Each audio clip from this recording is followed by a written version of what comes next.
Wow, what a night of NBA basketball. Welcome to another episode of the Don't Argue with the Facts podcast. I'm your host, Noah Love. It's an instant reaction to Monday night NBA playoff basketball. Cavs Raptors game two, Hawks Knicks game two, Wolves Nuggets game two. Wolves Nuggets game two just ended. Uh I'm here basically to talk about Wolves Nuggets and Hawks Knicks. I'm gonna be honest. Raptors Cavs, and we'll talk about it a little bit, but we won't spend much time on it. But I'm gonna go to the game that just ended, Wolves Nuggets, because it's the most fresh one in my mind. Wolves beat the Nuggets 119 to 114. They come back from down 19 in this basketball game to win it, bro. The Nuggets hit them with a haymaker, uh, early in the first quarter, and the way the Wolves were able to get off the mat from that was just incredible.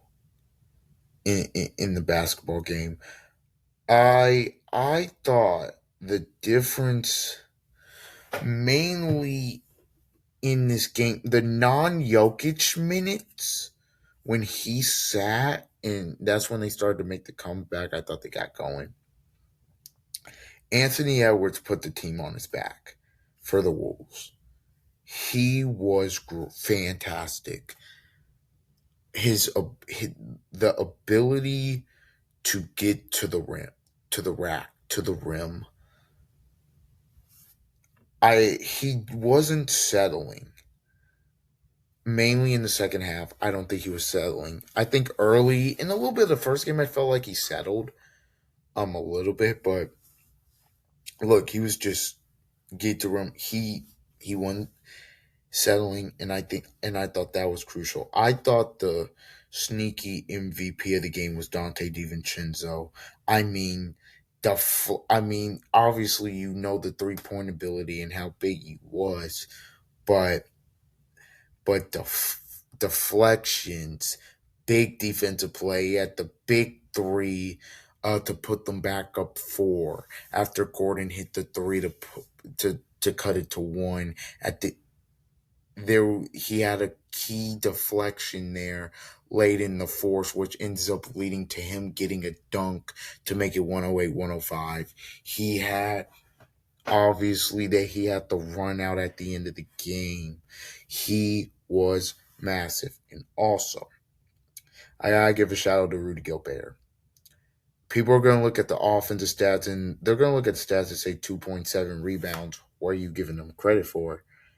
The defense on Jokic. The best thing you can do is make him work. There was a couple times where Jokic was trying to floater the baby hook. There was one time where late in the game, Jokic is in the post, and there's a bunch of fakes, and Gobert's just not biting, and in the hook, he shoots it short. He was big time. I thought Jokic should have took that floater late in the game when it was down two. Braun goes to the free throw line, makes one of two. Obviously, that last possession for Denver, deep two, down three. Like, if you're going to take a two, get to the rack, a mid range to, I don't like that. I was like, wow, was that shot? And obviously, it leads to the run out dunk by DiVincenzo. Then the game again, the resolve early on, because what was driving me crazy really about the game was they could not stop fouling 3 point shooters. Hardaway had a 4 point play. I think Murray had a 4 point play. I think Cam Johnson may have had a 4 point play. They just could not stop fouling. But yeah, in the third quarter, I think you saw the Minnesota defense. And look, Denver still has some decent looks, but I thought Minnesota's defense did a really good job of just making it tough. And I felt like that throughout all the whole second half. Look, the way this game was going in the first quarter, you're at the end of the first year, I'm thinking, okay, Denver, they're going to go ahead and they're going to run away with this. And they're going to win game two. And now you're going to be looking at Minnesota like, whoa. But that look at Minnesota like you need to win both. I mean, you're going into a must-win game three here, and then it's just not the case. Minnesota missed 11 free throws in this game and still was able to find a way to win. Again, I will talk about it. The job Gobert did. All you can do on Nikola Jokic is make it tough. That's all you can do. Obviously, this game from a physicality perspective was really going.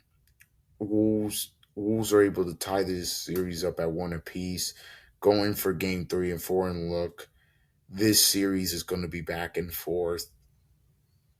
The Nuggets played well. I thought they played well enough to win. I did. I do think Murray the ability to contain him in the second half was huge. I don't know what Peyton Watson's status is, but I think getting him back would be huge as well. But I believe they can win the series without him. Jokic, though, is going to have to be more efficient. And look. I believe that they'll split in Minnesota.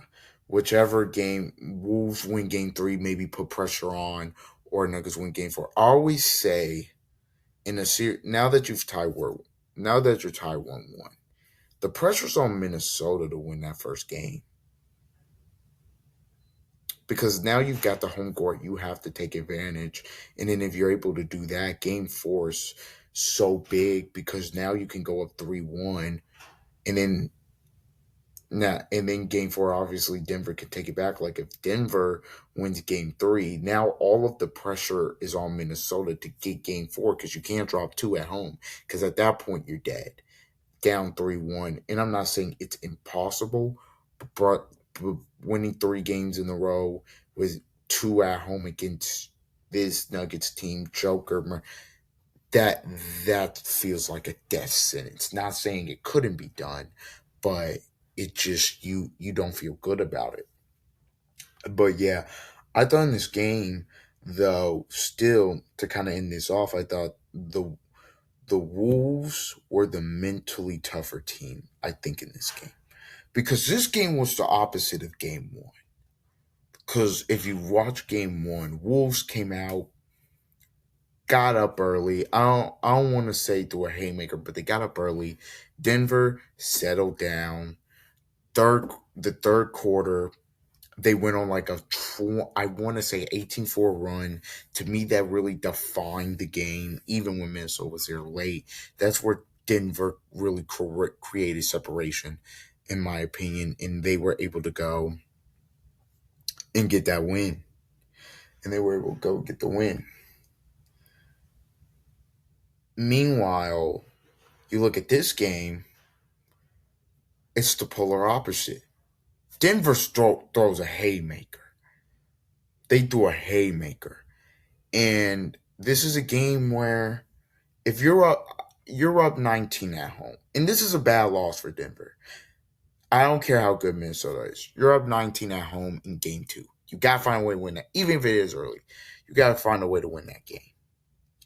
I don't even think this is the worst loss of the night. We'll get to the worst one in a second.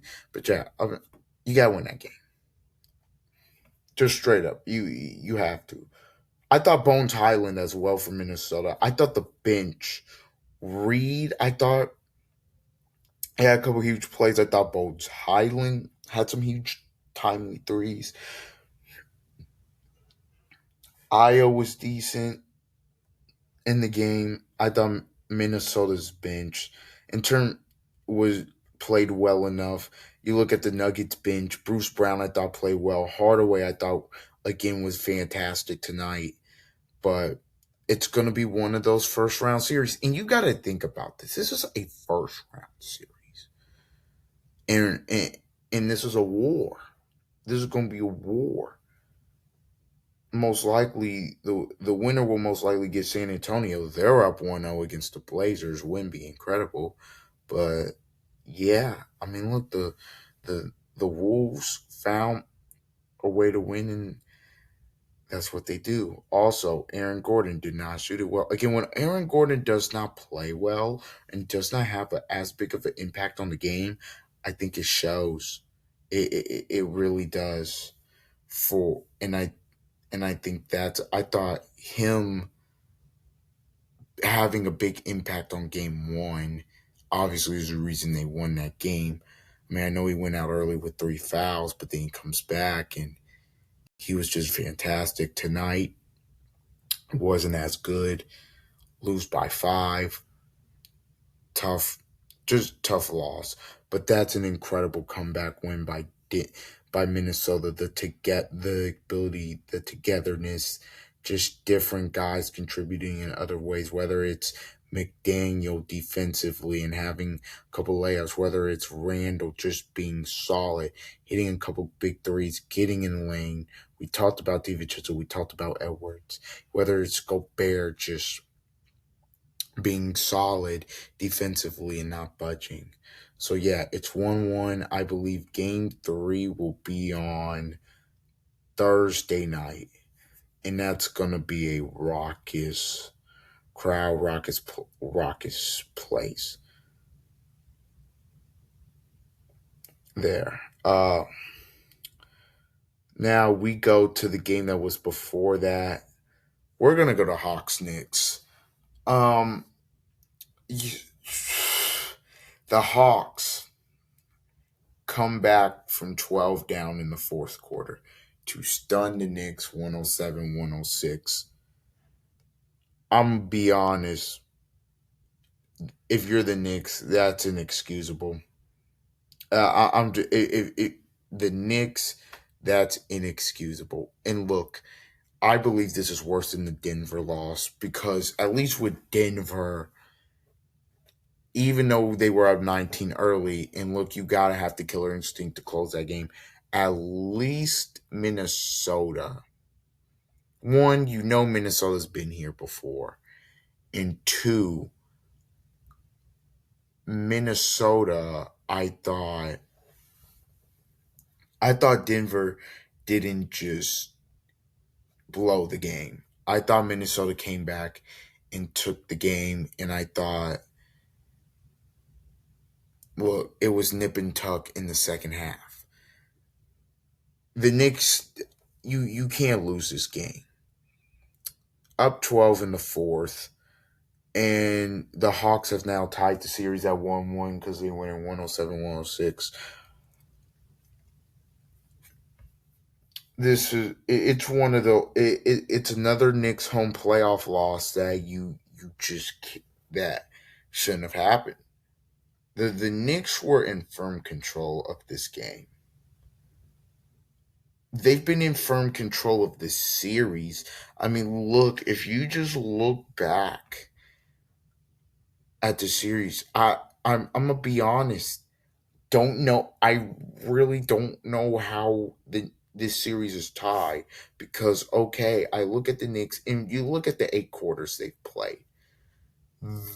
The Knicks have been better in in either 6 of the 8 or 7 of the 8, and it's a 1-1 series.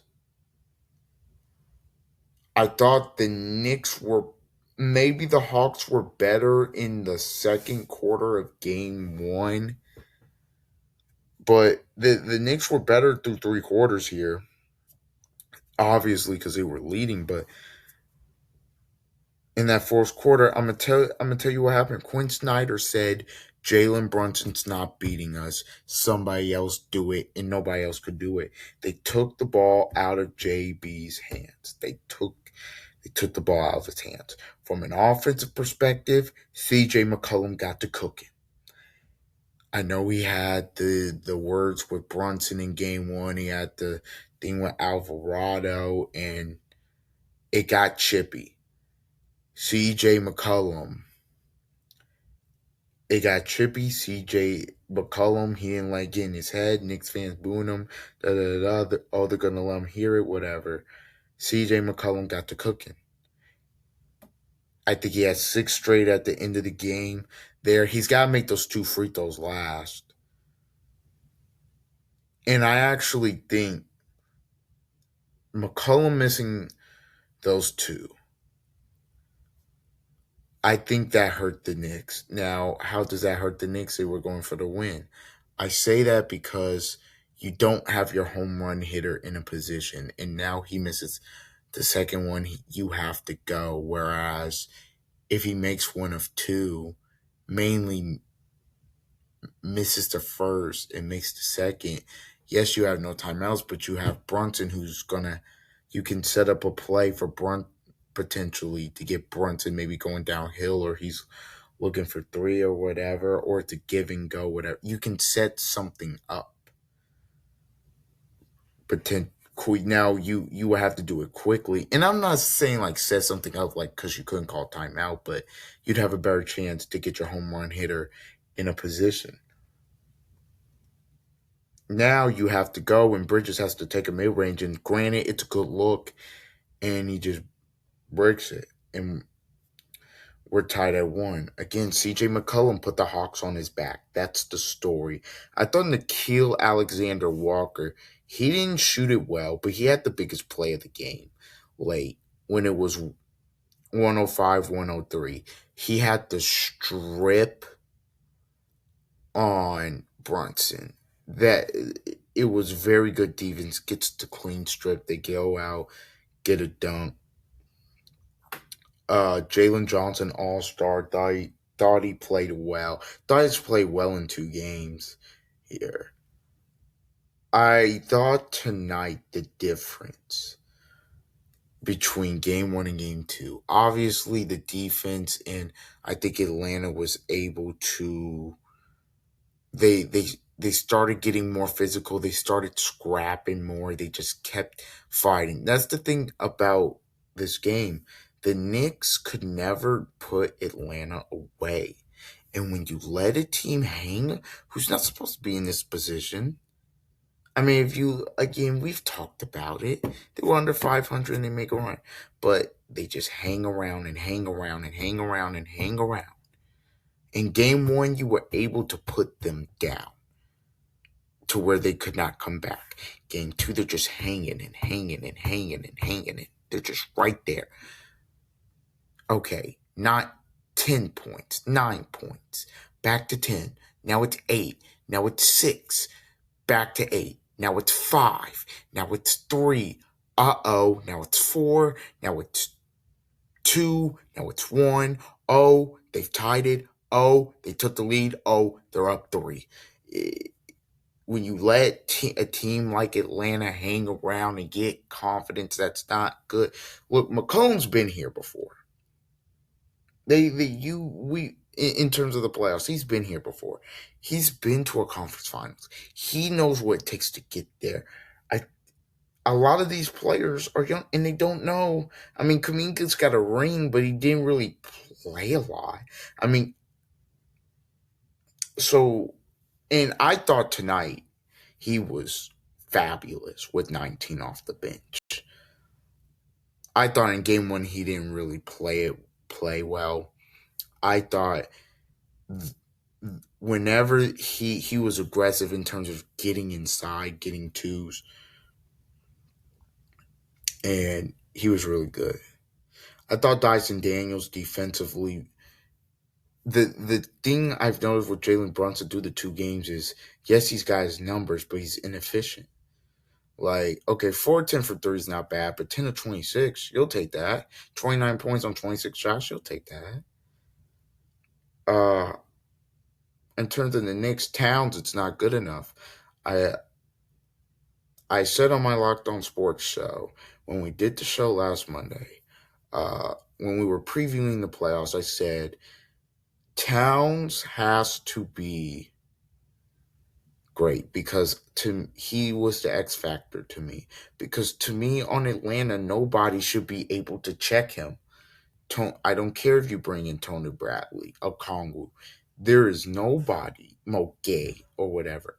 I don't care if they even try Johnson. There's nobody in the series that should be able to check him.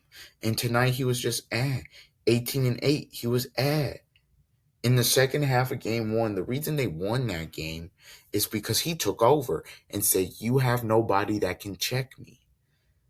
Tonight, it was not that.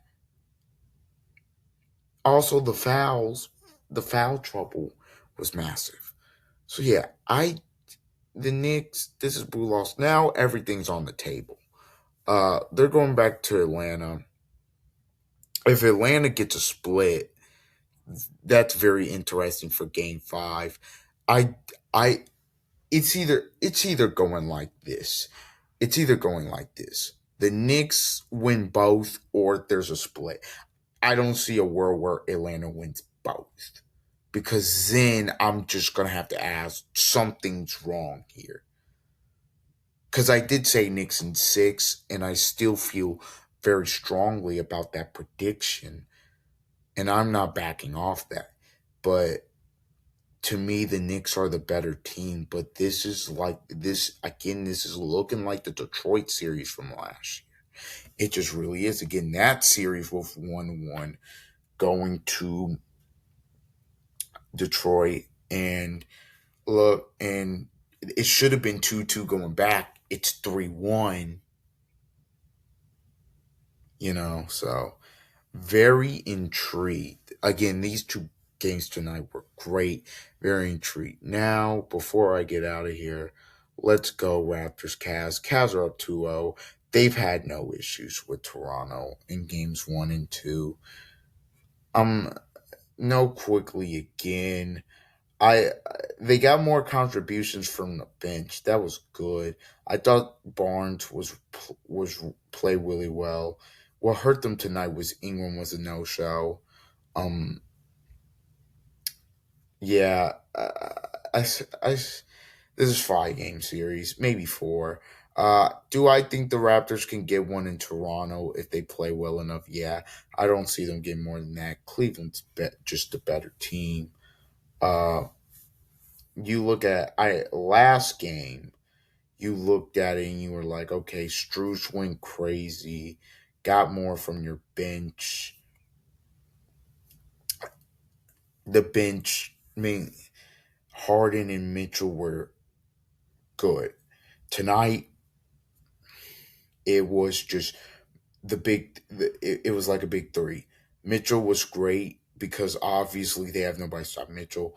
Harden was still really, really good. And Mobley was great. Very efficient. 25-8. Uh yeah, Cleveland's up 2-0. Tomorrow there's also 3 games. There's Sixers Celtics. I'm gonna be real. I think the Celtics are gonna blow out the Sixers. Trailblazers Spurs could be close, and Rockets Lakers. We'll see what the status of Kevin Durant is. I have no idea. But yeah, that's an instant reaction. Thank you everybody for joining me. Please like, comment, share, and subscribe. And until the next time, see ya.